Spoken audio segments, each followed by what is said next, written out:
Welcome back to another episode of the Higher Love with Megan podcast, talking all things mind, body, soul, healing and expansion with me, your host, Megan Cooper. If you are returning to this space, please do take a moment to rate the show, or you can head to Apple Podcasts to leave a review, all of which enables more people to find me and for me to connect with more great guests each week for both yours and my enjoyment. If you're new here, welcome, and it's great to connect, celebrating you for dedicating your time to self-discovery and reconnection. Our time is our greatest commodity and gift, so thanks for investing it in yourself and sharing it with me. Earlier this month, I turned 34, and with it, I felt the transition into a new chapter and a new energy in my life. I don't always feel this on birthdays. In fact, the last birthday I think I felt such a gear shift was turning 27, the start of our Saturn Return. It's inspired me to share some reflections, and it felt even more apt and synchronistic that this episode is episode 34. Astrologically, I'm in the last year of a 9-year cycle, the year of final shedding and letting go from everything I no longer need since the age of 25. And wow, what a journey it has been since that time. Life changed a lot for me around then. I quit my corporate career. I slowly began to detach myself from everything about my life as I knew it. I retrained as a yoga teacher. I discovered meditation. I had my first spiritual awakening experience. I reconfigured my life. I went on to move abroad and ultimately established a totally different life path for myself than what I'd expected it to look like. It dawned on me recently that the life that I'm living now is exactly the life that I was seeking age 25. I have very intentionally created the life that I have now. Yet there is a degree of unintentionality to it too, in that I simply followed what felt good and what lit me up, committed to deeper and deeper self-discovery and realization, and also to simplicity. And as far as possible, distilled my life down to only things, people, and situations that I love and are truly aligned. Recognizing this has filled me with a lot of gratitude for what I have and what I've been able and willing to choose and create for myself. In the years that have followed since turning 25, there was so much experimentation, trying and failing, finding my way, trying things on to see what felt right, and lots of playing at things. In the past year of my life, a new level of sincerity has been emerging. Perhaps it's been the increasing depth that I've found in my work. Perhaps it's been meeting my partner the year before last, creating our home together over the past year, feeling fully met and fulfilled in romantic partnership and union. Perhaps it's the groundedness that I feel in my community and friendships and my lifestyle. Most likely it's a combination of all of those things. This for me has felt like a shift in archetypal terms from the maiden energy to that of the mother. And let's just take a moment to define what I mean by the maiden and the mother archetype. The maiden traditionally is young, carefree, naive, free-spirited. She's unjaded by the world. She's like that Red Riding Hood going out with all of the innocence, newfound independence, a desire to express herself, to let her experiences and life open up for her and to experiment creatively. Essentially, she's trying to discover the essence of who she is and inviting in all of the good, the bad, the ugly ahead, all of which will weave the rich tapestry of who she is to become. The mother archetype is what follows. The mother is the nurturing, supportive caregiver. She's the power, she's the wisdom of the divine feminine. She represents compassion, unconditional love, and protection. Beyond that, we have the crone archetype. The crone archetype is the elder. It's the instinctive channeling of that beautiful lived experience, that inner knowing and guidance, that intuitive wisdom. She's lived so much of life that she's able to teach us the real wisdom, the truth, the reality of life and death. She's as closest to authenticity as she will ever be and embodies that for all surrounding her. We can really see this as the arc of our life journey. And what I'm going to be focusing on here is that transition from maiden into mother. That is a natural occurrence that women generally experience when they become mothers themselves. It's also a role that we might step into when we lose the generation before us, when we lose our own mothers or our own fathers. In discussion with my partner this week, he recognised that his own rite of passage into deeper self-realisation really came alongside with the loss of his own father when my partner was 27. And it's a transition that I've also witnessed too in one of my dearest friends since losing her mother. Often grief and loss can be that catalytic event, the heartbreaking fall that facilitates that cracking open and a rising into being even more of ourselves. But actually, the energy of the mother is something that we can tap into and harness for ourselves without a major life transition. As women, we experience the archetypal energy of the mother every month during our menstrual cycle. Our menstrual cycle contains 4 different phases: the menstrual phase, the follicular phase, ovulatory phase, and the luteal phase. The energies of these phases mirror those present in the seasons: the winter of when we bleed and feel most inwards, the spring of our follicular phase when our energy begins to rise again, the summertime of our ovulation when our energy is most outwards and vibrant, and then the autumn of our luteal phase when our energy declines before we bleed again. There is also an archetypal association with each phase too, the crone energy of our bleed, when we are at our most intuitive, connected most deeply to self, to our wisdom and our higher guidance, the maiden of our springtime when we are playful and creative, inspired, full of fresh ideas and ready to take on the world. The mother around ovulation when we are most empowered, most nurturing, easygoing and compassionate, and our energy is most outwards, followed by the wild woman of our autumn and those pre-menstrual days when we can play with our shadows and our inner darkness, drawing attention to what is meant for us and letting go of what is not. Felt by many, of course, to contain both blessing and curse. The mother, therefore, is something, that exists in all of us already. I heard Blue of Earth speaking on a podcast a while ago about this very energy of the mother, our transitional time moving into that generation, regardless of whether or not we have children or whether we've experienced the life transitions to force it. It really stuck with me, and slowly I've witnessed myself shift into that, discovering that new depth in my work, in my love, in my life in general, and a new capacity for compassion, nurturing, and presence. This birthday for me was really symbolic of that, my own initiation into the mother. At a plant medicine retreat not long after my birthday, this very theme shone through in my ceremonial experience in many different ways. Firstly, I witnessed so much disconnection and pain within our society in this collective separation from the mother, our collective separation from the divine feminine presence, shown in the way that we treat the planet, the way that we see ourselves as distinct from nature, from natural cycles and cyclical living, our hustle culture that expects us to be the same and expects the same outcome every single day, when everything else in the natural world ebbs and flows. And actually the love and joy that is available to us when we can reconnect to the natural world and to that sense of the feminine. The Divine Mother is the embodiment of unconditional love. How much more embodied, heart-led would our leaders be if they were connected to this divine nurturing presence? If we all were?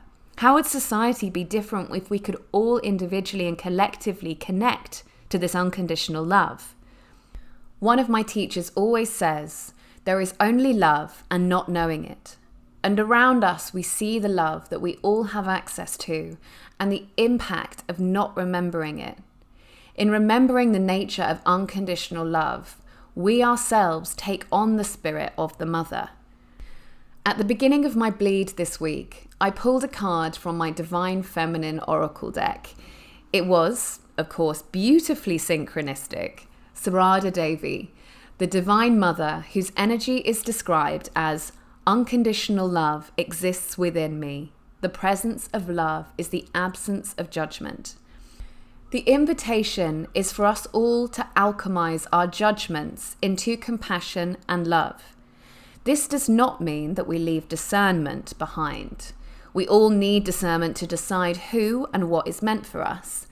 Discernment is a decision that comes from our own wisdom, from our own internal compass, from our intuition, our extrasensory perception. Judgment comes from our projection, from our own conditioning, from our wounding. One is filled with love, the other is born in fear and in separation. If we want a better world, the first place to start is, of course, with ourselves, committing to and choosing unconditional love, the love of the Divine Mother. Secondly, I experienced a big process of remothering myself. I witnessed this as a basic moment-to-moment choice-making, looking at what is available next, what I had capacity for, and giving myself exactly what I needed in every single moment. This caregiving that we are able to give to others, the people that we love the most, or to ourselves when we are, for example, most unwell, should really set a precedent for how we look after ourselves always. Imagine if we could check in with ourselves this much every single day, checking in with our capacity and replenishing ourselves as we go along. Perhaps that sounds ideal, but imagine if we could set that as a high benchmark for ourselves, checking in, tuning in with our capacity as often as we could.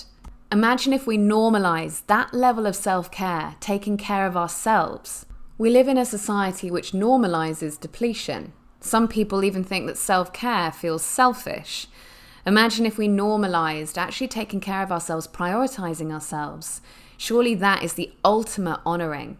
And when we have more within ourselves, more capacity, we're able to give more. Imagine if that was normalized. At the higher end of the scale for remothering myself, I experienced a significant journey looking back over my past wounds, the yearnings of my inner child, and really meeting her unmet needs. And I say this with nothing against my own mum. I know that my mum listens to this. Hi, mum. But let's just normalize too that our parents can be as loving as they can be, but there will always be needs that were not met. In the same way that we can expect that within our partnership, within our friendships. Perfection of meeting all needs does not exist. We have to create that for ourselves. But for some people growing up, so many needs were unmet. Those unmet needs will be really glaring. There'll be immense crevices. For others, it will just be smaller chinks and glimmers. But within each and every adult, there is an inner child who is desperate to be fully heard, fully listened to, fully loved, validated and accepted. Some of us create and live out our entire lives based on those yearnings. As children and teenagers, we have such deep needs and yearnings. Then as soon as we come of age, society has very high expectations of functionality, as if suddenly our insecurities should miraculously disappear in a big puff of smoke, even though, of course, as we all know, they absolutely do not. Remothering ourselves, reparenting our inner child, helps us to become the adults that we truly wish to be. In some teachings, there is a big process to even being able to call ourselves rational humans, or even just humans, since up until that point, we are simply living out our childhood wounding and base-level animalistic desires and instincts.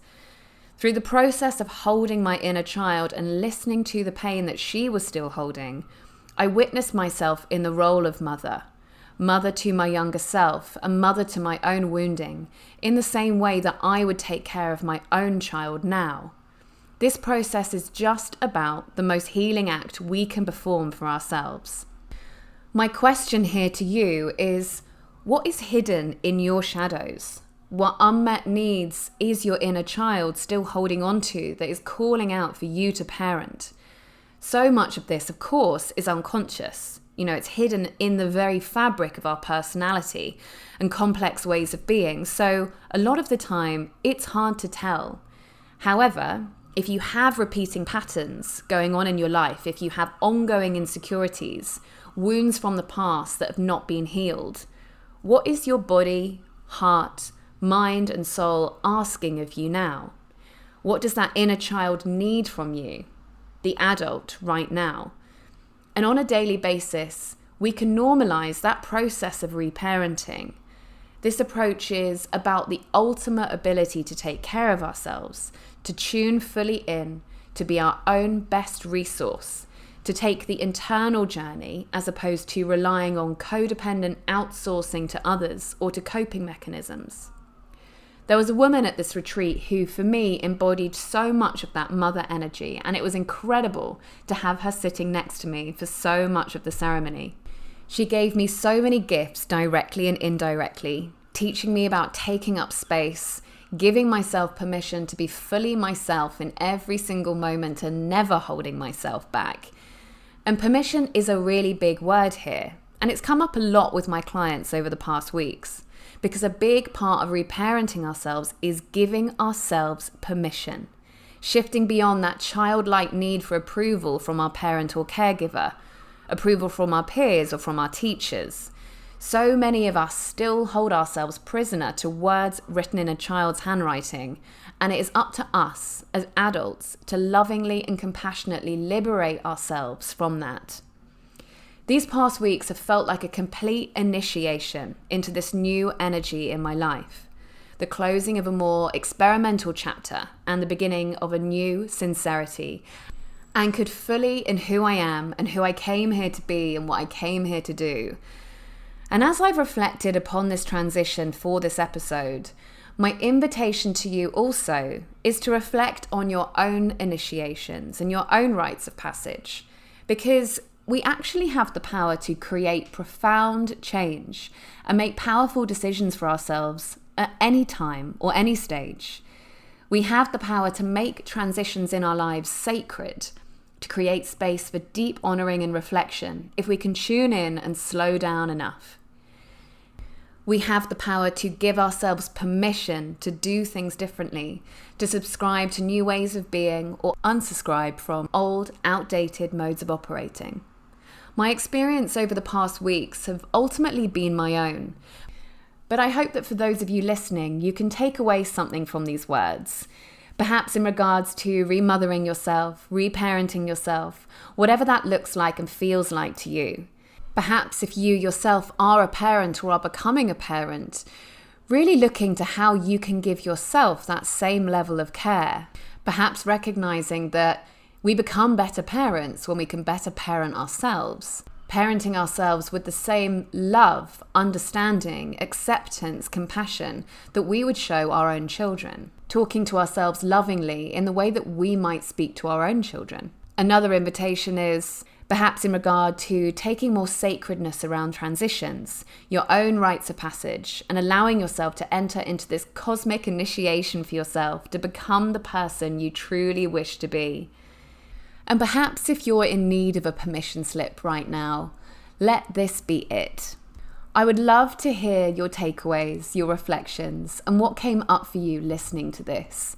You can contact me via my Instagram at higherlove_with_Megan or via my website higher-love.com. In the weeks ahead, I'm going to be opening up fresh spaces to work with me one-on-one in EFT and coaching journeys. So if any of this spoke to you, please do feel free to reach out. I also have an incredible array of podcast guests coming up in August and September. So if you haven't already, do click subscribe or follow, and do feel free to leave a review or rate the podcast so that more people can find me. I hope that these reflections have been supportive or expansive for you in some way, and thank you for sharing this journey with me. It really has felt like such a big transition these past weeks, and I really wanted to mark this by creating a solo episode 34 for turning 34. So thank you for your time, for your energy. Thank you for sharing space with me. Until next time, big love.